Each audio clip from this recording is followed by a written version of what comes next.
নমস্কার বন্ধুরা, welcome to ইউনিকন। তো গাইস, এই ভিডিওতে আমরা আবারও কথা বলবো ইন্ডিয়ান ফুটবল নিয়ে, আইএসএল নিয়ে। আইএসএল এর কালকের ম্যাচ নিয়ে একটু কথা বলে নেবো, তার সঙ্গে ট্রান্সফার আপডেটও কিছু আছে, সেইগুলো নিয়েই কথা বলবো। তো লাস্ট অব্দি ভিডিও দেখতে থাকো। আমাদের চ্যানেলে প্রথমবার এলে আমাদের চ্যানেলটিকে সাবস্ক্রাইব করে তার পাশের বেল আইকনটাকেও অবশ্যই অন করে দিও। তো যদি আমরা মেন টপিকে যাই, তো সেখানে কালকে যেরকমটা তোমাদের বললাম, কালকের ভিডিও যারা দেখেছো তারা জানোই যে মুম্বাই সিটি এফসির সঙ্গে যে জামশেদপুর এফসির ম্যাচটা 1-1 গোলে ড্র হয়েছে, সেই ম্যাচটা হয়তো মুম্বাই সিটি এফসি জিতে যেতে চলেছে, মানে পুরো 3টে পয়েন্ট পেতে চলেছে এবং সম্ভবত সেই ম্যাচের রেজাল্টটা মুম্বাইয়ের ফেভারে 3-0 হতে চলেছে। তো কারণ অফিসিয়ালি কিন্তু মুম্বাইয়ের তরফ থেকে কমপ্লেন লঞ্চ করা হয়েছে। জামশেদপুর এফসি একটা ভুল করেছিল, সেটা হচ্ছে তাদের একটা বিদেশি প্লেয়ার রেড কার্ড দেখার পরেও তারা কিন্তু একজন ইন্ডিয়ান প্লেয়ারকে তুলে নিয়ে একটা বিদেশি প্লেয়ার নামিয়েছিল। মাঠে একই সঙ্গে 4টে বিদেশি প্লেয়ার রেখেছিল যখন তাদের টিম 10 জন হয়ে গিয়েছিল, যেখানে নিয়মটা হচ্ছে যে 7টে ইন্ডিয়ান প্লেয়ার রাখতেই হবে যদি না কোনো ইন্ডিয়ান প্লেয়ার রেড কার্ড দেখে। তো সেটা তো অবশ্যই জামশেদপুরের ভুল ছিল এবং সেই জায়গায় দাঁড়িয়ে মানে এটা এমন একটা প্রশ্ন যেটা আমার মাথাতে আগে বারবারই আসতো, যে যদি কোনো বিদেশি প্লেয়ার রেড কার্ড দেখে, সেখানে কি তারপরেও কোনো টিম 4টে বিদেশি রাখতে পারবে, কোনো ইন্ডিয়ান প্লেয়ারকে তুলে বিদেশি প্লেয়ার নামাতে পারবে? এই প্রশ্ন আমার মাথায় আগে অনেকবার এসেছে। তবে একবার সের্জিও লোবেরাকে আটকানো হয়েছিল, তারপরে রুলটা ক্লিয়ার হয়ে গেছিল যে সেটা সম্ভব না। তো সেখানেই অনেকে এটাও বলছো, মানে আমারও মনে হয়েছিল ফার্স্ট টাইম যে এটা রেফারিরও তো ভুল হতে পারে, যে রেফারিও আটকাতে পারতো।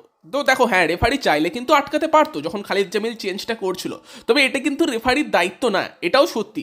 এমনিতে ভারতীয় রেফারিরা তাদের বেসিক রুলগুলো ভুলে যায়, সব রুল যে তারা মনে রাখবে মানে তাদের মাথায় থাকবে সবসময়, সেটাও একটা কথা। হয়তো ভুলেও যেতে পারে ফোর্থ অফিসিয়াল, কিন্তু ব্যাপার হচ্ছে এটা রেফারির দায়িত্ব না। এই দায়িত্বটা পুরোপুরি টিমের অফিসিয়ালসদের, টিমের কোচের, যারা টিম চালাচ্ছে তাদের, যে মানে কোন রুলগুলো মনে রাখতে হবে এটা সম্পূর্ণ তাদের দায়িত্ব। মানে যেই সময় জামশেদপুর এফসি চেঞ্জটা করলো, আমার মাথাতে চলে এলো যে হয়তো এই চেঞ্জটা সঠিক না, এটার জন্য তাদেরকে পানিশমেন্ট পেতে হতে পারে। যেই সময় মানে স্টেভানোভিচকে নামিয়েছে একজন ইন্ডিয়ান প্লেয়ারকে তুলে, সেই সময় আমার মাথায় এসেছে। কিন্তু জামশেদপুরের বেঞ্চে তাদের কোচ আছে, কোচের মাথাতে না এলেও অতগুলো মানে বেঞ্চে আরও টিম ম্যানেজমেন্টের লোক আছে, তাদের কারণ মাথায় এলো না ব্যাপারটা। তো সেই জায়গায় অ্যাজ এ ক্লাব বা অ্যাজ এ কোচ তোমাকে তো রুল সবসময় মনে রাখতে হবে। তো এটা খালিদ জামিলেরই ভুল, জামশেদপুর টিমের ভুল।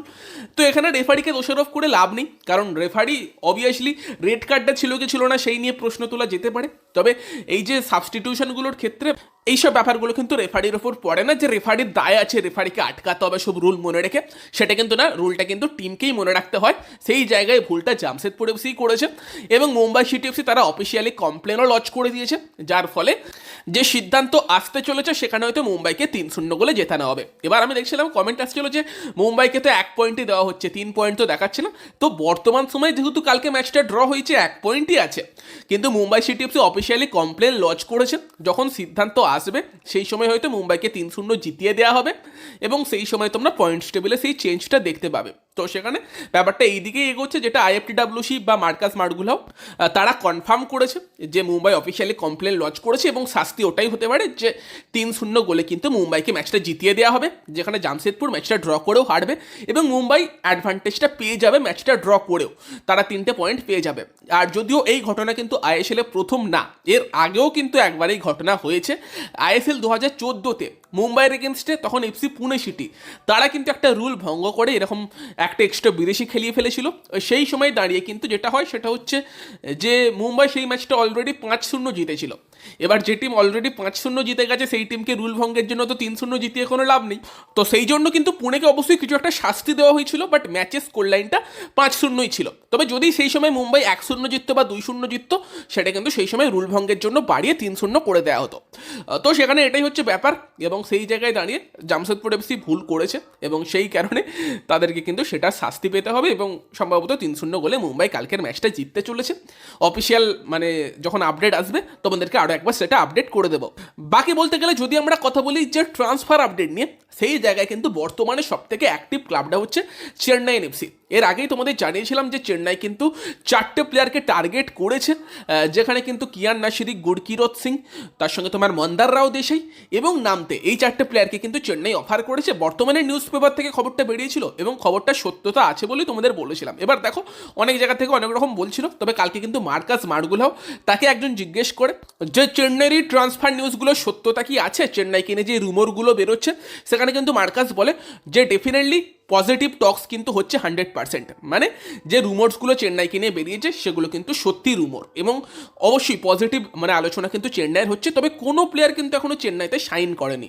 এবার অবভিয়াসলি যেহেতু ট্রান্সফার উইন্ডো এখনও খোলেনি, তো সেখানে সাইন তো কেউ করেনি, অ্যাডভান্স স্টেজে কথাবার্তা চলছে। তো সেখানে কিয়ান নাসিরের মতো প্লেয়ারকে এখনও মোহনবাগান দল তাদের আটকে রাখার সুযোগ আছে। তবে যেরকমটা বললাম যে ডিসিশনটা লাস্ট অব্দি কিয়ান নাসিরের উপর থাকবে, যে সে লাস্ট অব্দি মোহনবাগানে থেকে যাবার সিদ্ধান্ত নেবে নাকি অন্য দলে সাইন করবে, চেন্নাইতে সাইন করবে সেটা। তো সেখানে ওই চারটে প্লেয়ার ছাড়াও কিন্তু যা শোনা যাচ্ছে, ওভারঅল চেন্নাই কিন্তু বর্তমান সময়ে দাঁড়িয়ে 6জন ভারতীয় প্লেয়ারের সঙ্গে কথাবার্তা চালাচ্ছে, এবং সেখানে কিন্তু মানে 4টে প্লেয়ারের নাম তো বললামই আগে, বাকি 2জনের মধ্যে একজন হতে পারে মহিতোষ রয়, ইস্টবেঙ্গল রিজার্ভ টিমের প্লেয়ার বর্তমান সময়ে, তবে ট্যালেন্টেড প্লেয়ার, ইস্টবেঙ্গল তাকে সুযোগ দিচ্ছে না। তবে সেই মহিতোষ রয়ের সঙ্গে শোনা যাচ্ছে চেন্নাইন এফসি এবং পাঞ্জাব এফসি তারা আলোচনা চালাচ্ছে, এবং আরও কোনো একজন ইন্ডিয়ান প্লেয়ার আছে যার সঙ্গে চেন্নাই কথাবার্তা বলছে।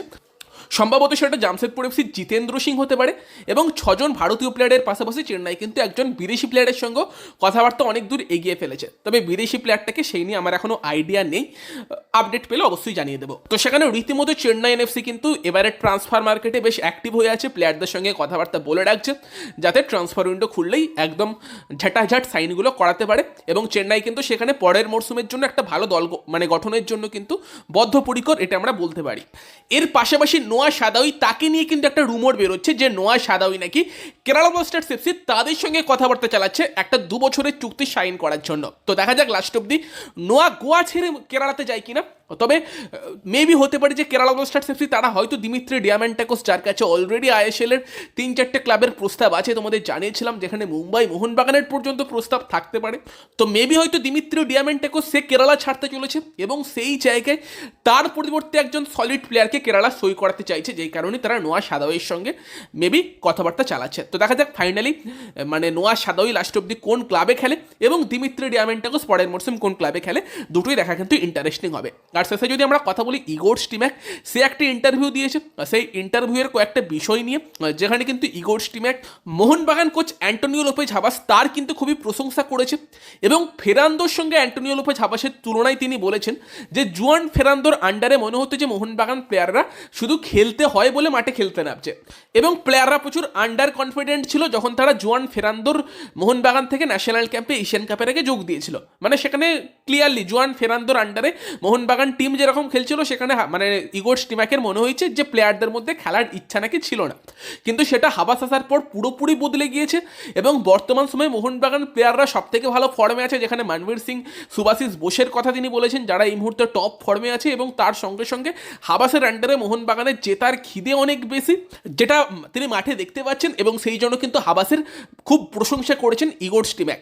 যদিও এর আগে কিন্তু হাবাসের সঙ্গে ইগোর স্টিম্যাকের সমস্যা হয়েছিল একটা সময়, যখন হাবাস আগে মোহনবাগানের কোচ ছিল, সেই সময়ের কথা টেনেও ইগোর স্টিম্যাক বলেছিলেন যে সেই সময় আমি বলেছিলাম যে হয়তো মোহনবাগান হাবাসের আন্ডারে রেজাল্ট পাচ্ছে, বাট মোহনবাগান সেই সময় যে গগনে গগনে ফুটবল খেলতো সেটা আমার তখন পছন্দ হয়নি, সেটা বলেছিলাম, যেই কারণে হাবাস কিন্তু সেই সময় আমার ওপর প্রচুর খেপেছিল। তবে বর্তমান সময়ে হাবাস যেরকমভাবে মোহনবাগানকে খেলাচ্ছে সেটা কিন্তু আমার খুবই পছন্দ হয়েছে, এবং সেই জন্য ডেফিনেটলি হাবাসের ওপর ক্রেডিট যায়, হাবাস কিন্তু বর্তমানে দুর্দান্ত কাজ করছে।